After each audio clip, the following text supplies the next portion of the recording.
What if we told you that the woman who made millions of viewers laugh as Weezy Jefferson died alone and nearly broke? Isabel Sanford's abandoned Bronx home tells a heartbreaking story of fame, fortune, and a tragic end that Hollywood tried to forget. The secrets hidden inside her crumbling house will shock you. The maid who became a star. Long before Isabel Sanford made America laugh as the feisty Weezy Jefferson, she was just another struggling single mother in Harlem, cleaning other people's houses to keep food on her own table. Born on August 29, 1937, in the heart of New York's Harlem neighborhood, Isabel knew hardship from day one. Her father walked out when she was just a child, leaving her mother to raise Isabel and her siblings alone during the Great Depression. Life didn't get easier as Isabel grew up. By her early 20s, she found herself in the same position as her mother had been, abandoned by her husband and left to raise 3 young children on her own. The difference was, Isabel refused to let poverty define her family's future. She took any job she could find, scrubbing floors in Manhattan office buildings, working assembly lines in factories, and cleaning wealthy families' homes in the suburbs. But Isabel had a secret weapon that her employers didn't know about. While most people saw her as just another cleaning lady, she had a natural gift for making people laugh. During her lunch breaks, she would entertain her co-workers with funny stories and perfect impressions of their bosses. Her children remember coming home from school to find their mother practicing monologues in the mirror, dreaming of something bigger than mop buckets and factory whistles. The turning point came when Isabel discovered amateur theater groups in local community centers. After working 10-hour days, she would rush to evening rehearsals, bringing her children along when she couldn't find a babysitter. Directors immediately noticed something special about this hard-working mother. She didn't just act her roles, she lived them. Her performances had an authenticity that came from real experience with struggle and survival. Isabel's first small television appearances in the late 1950s were mostly background roles, but casting directors started remembering her face. There was something magnetic about her presence on screen. She had perfect comedic timing, but more importantly, she had a realness that audiences could feel through their television sets. She wasn't playing characters, she was drawing from her own life as a working-class woman who had seen it all. The breakthrough that would change everything came in the most unexpected way. While working as a housekeeper for a wealthy family in Manhattan, Isabel overheard their dinner guests talking about a new television show that needed authentic working-class actors. Instead of staying quiet and invisible like most domestic workers were expected to do, Isabel boldly introduced herself and asked about auditions. That moment of courage, born from years of fighting for her family's survival, would soon make her a household name across America. Moving on up to television history. When Isabel Sanford first walked onto the set of All in the Family in 1971, nobody could have predicted she was about to change television forever. Producer Norman Lear was looking for someone to play Louise Jefferson, the wife of George Jefferson, a character who would challenge every stereotype about African-American families on television. Isabel's audition was electric.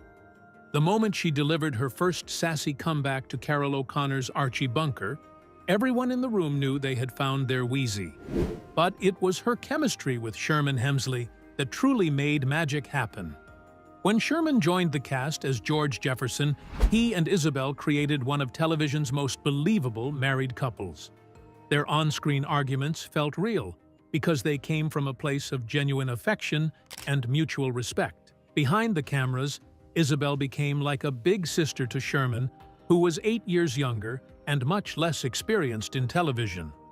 She taught him how to hit his marks, how to play to the camera, and most importantly, how to make their characters feel like real people instead of just punchlines. The groundbreaking moment came in 1975 when television executives made a decision that shocked Hollywood. They gave George and Louise Jefferson their own show, making The Jeffersons one of the first successful African-American sitcoms in television history. Isabel couldn't believe it when she got the call. A cleaning lady from Harlem was going to be the star of her own primetime show. The Jeffersons became a cultural phenomenon that ran for 11 incredible seasons. Every week, millions of viewers tuned in to watch the Jeffersons navigate their new life in a luxury Manhattan apartment. The show tackled serious issues like racism, classism, and social change. But Isabel's performance kept audiences laughing even during the most difficult conversations. She had a gift for delivering hard truths with perfect comedic timing. Isabel's crowning achievement came on September 13, 1981, when she won the Emmy Award for Outstanding Lead Actress in a comedy series. She became the first African-American woman to win in that category, breaking barriers that had stood for decades. When she walked up to accept her award, she was thinking about her mother, her children, and all the years she spent cleaning other people's houses while dreaming of something bigger. Behind the scenes, the cast became like family. Isabel was the heart of the show, always making sure everyone felt included and valued.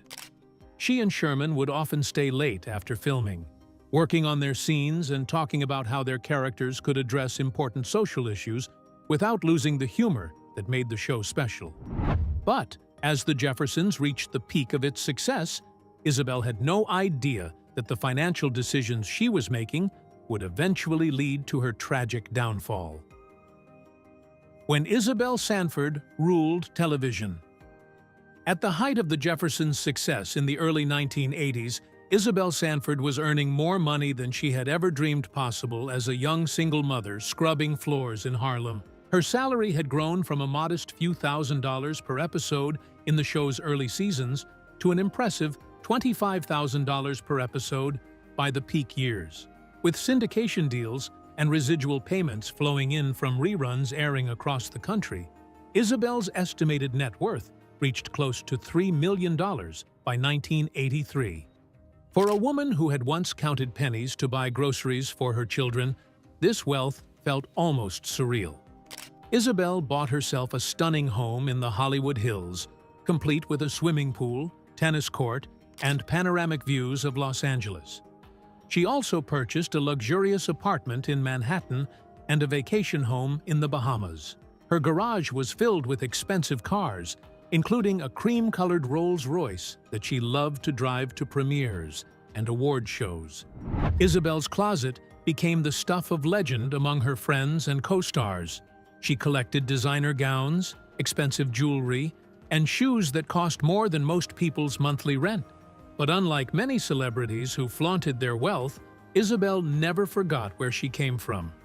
She regularly sent money to family members and friends who were still struggling, and she quietly paid for several young people's college educations. Her platform as a television star gave Isabel opportunities to support causes she believed in deeply. She became a vocal advocate for civil rights, speaking at rallies and fundraising events across the country. She mentored young African-American actors, opening her home for informal acting workshops and helping newcomers navigate the challenges of Hollywood. Isabel understood that her success had broken barriers, and she felt responsible for helping others follow in her footsteps. When The Jeffersons ended its remarkable 11-season run in 1985, Isabel was confident that her career would continue to flourish.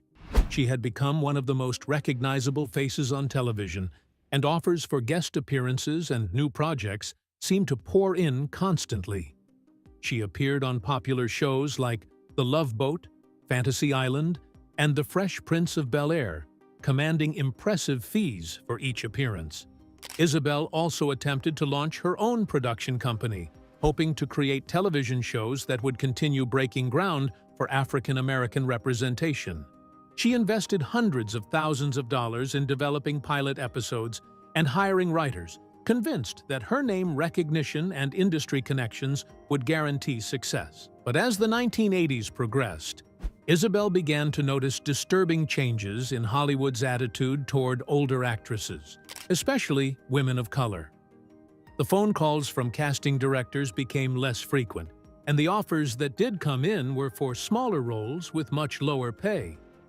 What Isabel didn't realize was that her golden years were about to come to a devastating end, and the financial security she thought was guaranteed would soon slip through her fingers like sand.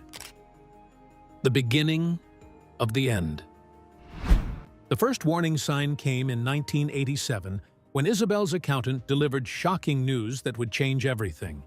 Despite earning millions during her television career, her bank accounts were mysteriously shrinking at an alarming rate. The residual checks from the Jeffersons reruns, which she had counted on for steady income, were much smaller than expected due to complicated syndication contracts she had never fully understood. Hollywood's landscape was changing rapidly in the late 1980s, and older actresses were finding themselves pushed aside for younger faces. For African American women over 50, the situation was even more brutal. Isabel discovered that the industry she had helped revolutionize now saw her as outdated. Casting directors who once fought to book her were now returning her agents' calls with polite rejections, or offers for tiny roles that paid a fraction of her former salary. The most devastating blow came from the people Isabel trusted most. Her financial advisor, who had promised to grow her wealth through smart investments, had instead put her money into risky real estate ventures and startup companies that quickly failed. A business partner who convinced her to invest in a chain of restaurants disappeared with hundreds of thousands of dollars, leaving Isabel with nothing but worthless contracts and mounting debts. Isabel's health began to deteriorate in the early 1990s, adding another layer of financial stress to her already precarious situation.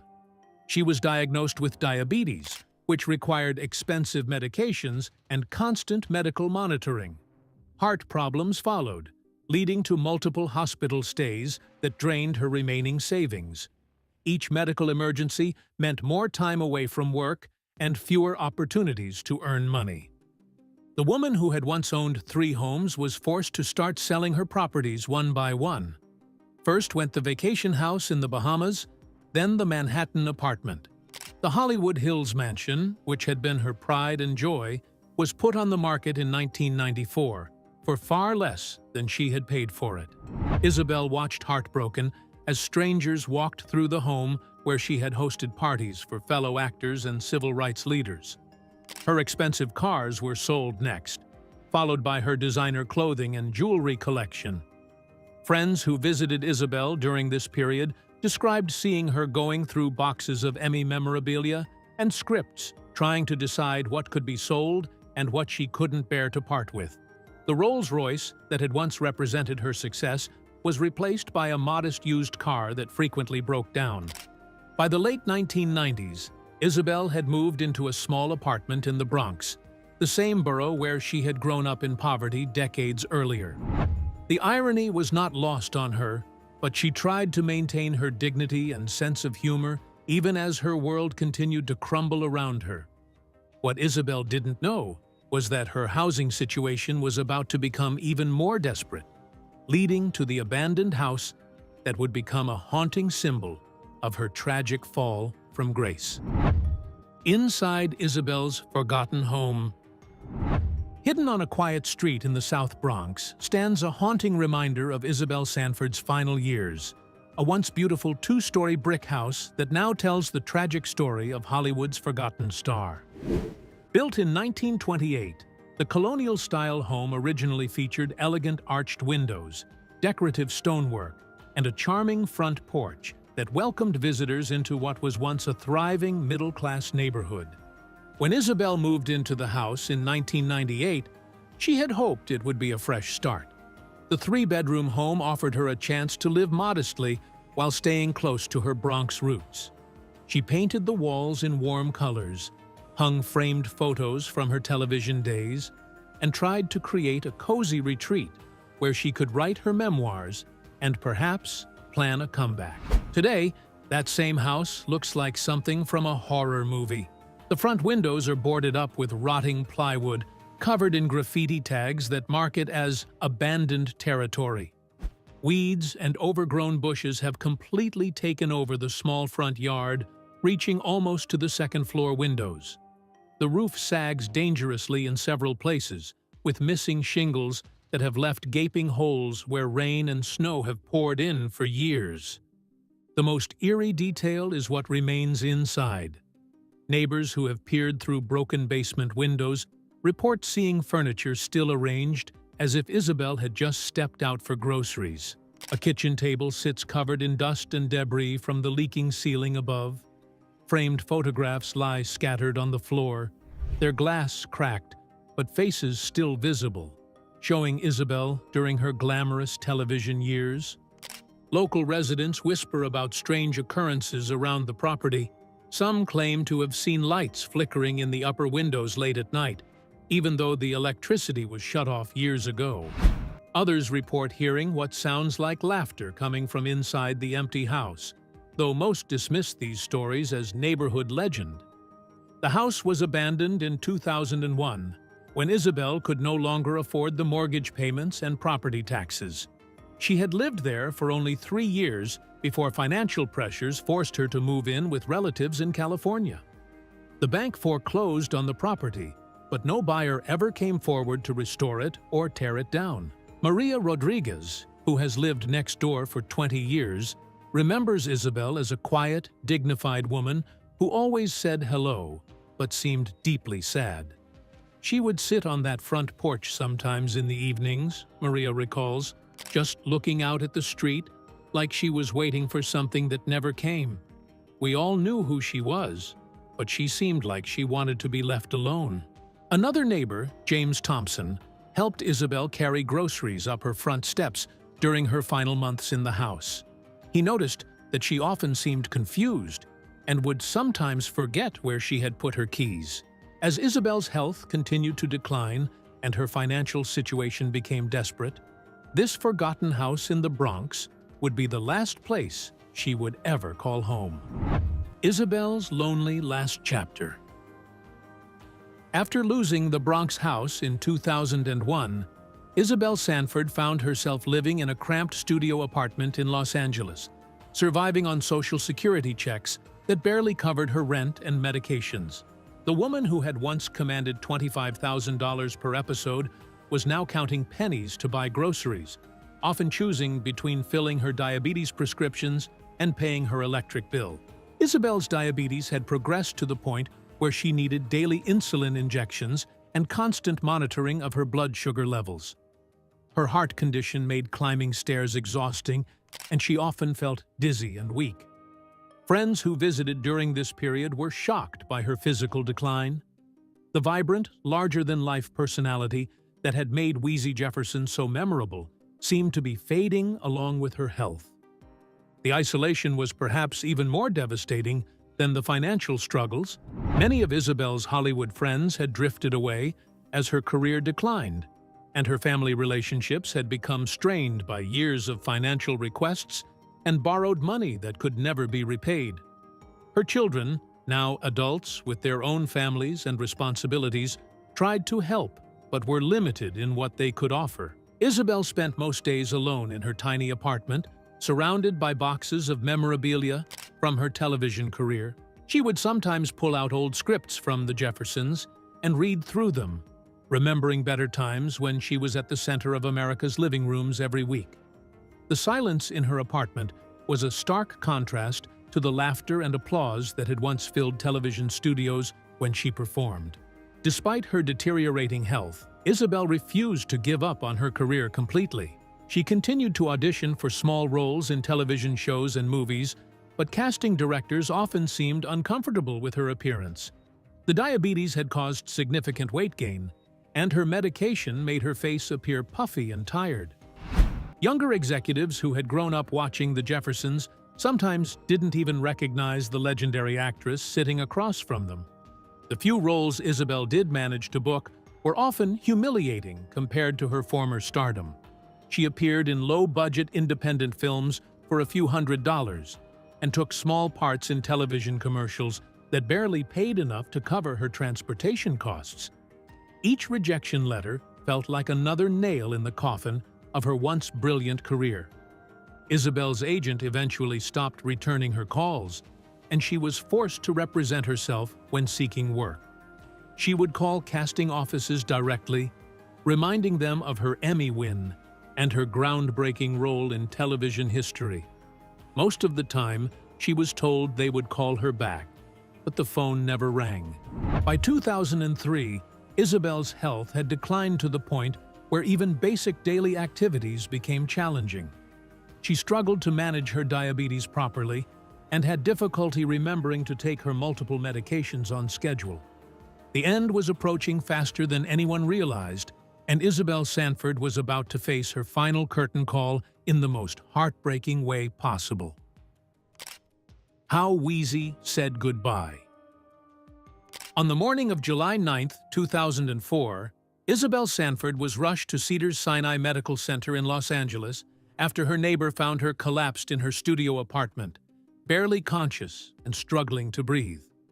The 66-year-old actress had been battling complications from diabetes and heart disease for years, but her condition had taken a sudden and devastating turn for the worse. Hospital staff worked frantically to stabilize Isabel, but her body had been weakened by years of inadequate medical care due to financial constraints. Her diabetes had progressed to dangerous levels, causing severe damage to her kidneys and cardiovascular system. The heart problems that had plagued her for over a decade had reached a critical stage, and her organs were beginning to shut down one by one. Isabel's children rushed to the hospital when they received the emergency call, but by the time they arrived, she was already unconscious and on life support. Her daughter Pamela held her mother's hand as doctors explained that there was little hope for recovery. The machines keeping Isabel alive were the only things standing between the beloved actress and the end of her remarkable but tragic journey. At approximately 6:45 in the evening, surrounded by her children and a few close friends who had managed to make it to the hospital, Isabel Sanford quietly passed away. The official cause of death was listed as heart failure complicated by diabetes, but those who knew her understood that she had also died from a broken spirit and years of financial stress that had worn down her will to fight. The news of Isabel's death spread quickly through Hollywood and television industry circles. Initial media reports focused on her groundbreaking role as Weezy Jefferson and her historic Emmy win. But within days, journalists began uncovering the shocking details of her financial struggles. Entertainment reporters revealed that the woman who had once been worth millions had died with less than $10,000 to her name. The most devastating discovery came when Isabel's family began sorting through her estate. They found boxes of unpaid medical bills, foreclosure notices, and collection agency letters that painted a heartbreaking picture of her final years. Her total debt exceeded $50,000, most of it from medical expenses and basic living costs. The only valuable items in her possession were a few pieces of costume jewelry from the Jeffersons and some autographed photographs that might fetch a few $100s at auction. Perhaps most shocking of all was the discovery that Isabel had been receiving food stamps and welfare assistance during her final months, a fact she had hidden from everyone, including her own family. The woman who had broken barriers on television and inspired millions of viewers had been forced to rely on government assistance just to survive. Her death certificate listed her address as the tiny Los Angeles apartment where she had spent her final lonely years, a stark contrast to the glamorous homes she had once owned during her television stardom. The entertainment industry was about to learn just how badly they had failed one of their most pioneering stars. Hollywood's guilty conscience. When Sherman Hemsley learned of Isabel Sanford's death, he broke down in tears during a phone interview with Entertainment Tonight, unable to finish his sentences as he struggled to process the loss of his television wife and dear friend. "Isabel was more than my co-star," he said through sobs. "She was my partner, my teacher, and the heart of our show. I can't believe she's gone, and I can't believe she suffered alone like that." The entertainment industry's response revealed a troubling pattern of guilt and finger-pointing. Celebrities who had worked with Isabel during her successful years suddenly came forward with glowing tributes, many admitting they had lost touch with her in recent years.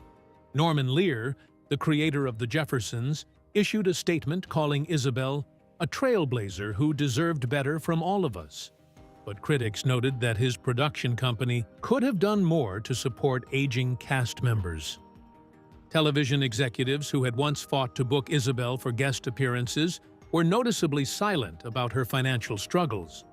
Behind closed doors, industry insiders whispered about how older actors, especially women of color, were systematically pushed aside as television evolved. Many felt uncomfortable acknowledging their role in Isabel's tragic decline. Isabel's family was devastated not only by her death, but by the shocking discovery of her financial situation. Her children had known she was struggling, but none of them realized how desperate things had become. There were painful discussions about who should have done more to help, and some family members felt guilty for not understanding the full extent of her problems. Planning the funeral became complicated when the family realized Isabel's estate couldn't cover the costs of a proper service. Quietly, several of her former Jeffersons co-stars and Norman Lear contributed money to ensure she received a dignified burial. The funeral was held at a small chapel in Los Angeles, attended by about 50 people, including Sherman Hemsley, Marla Gibbs, and a handful of other television veterans. The media coverage of Isabel's death was split between celebrating her achievements and exposing the harsh realities of her final years. Major newspapers ran lengthy obituaries highlighting her historic Emmy win and groundbreaking television work, but entertainment magazines couldn't resist focusing on the more sensational aspects of her financial downfall. Some articles included embarrassing details about her welfare assistance and unpaid bills, which her family felt was disrespectful to her memory. Television networks that had profited from decades of Jefferson's reruns aired tribute segments, but many viewers noticed the hypocrisy of celebrating Isabel's contributions, while ignoring how the industry had abandoned her when she needed help most. Social media was filled with angry comments from fans who felt Hollywood had failed one of its pioneers. The most haunting tribute came from Sherman Hemsley, who visited Isabel's grave alone several weeks after the funeral. A photographer captured him placing a single white rose on her headstone while wiping tears from his eyes. Isabel's death had forced the entertainment industry to confront an uncomfortable truth about how it treated its aging stars. But the real question was whether anything would actually change, or if her tragic story would simply become another cautionary tale that Hollywood would prefer to forget. The Cautionary Tale of Isabel Sanford.